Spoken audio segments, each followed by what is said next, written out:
সম্মানিত দর্শক, আসলে আজকে যে অ্যাক্সিডেন্টটা হয়ে গেছে এটা মাইন্ড প্লাস বাসের সাথে সংঘর্ষ হয়েছে।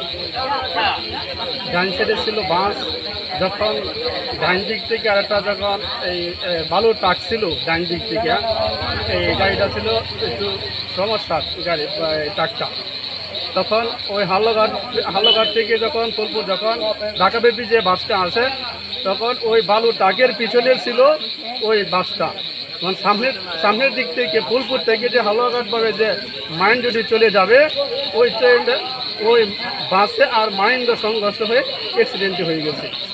এর মধ্যে যে মাইন্ডের যে যাত্রীগুলা ছিল প্রত্যেক যাত্রীগুলাই গিয়েছে চলে গেছে দুনিয়ার থেকে।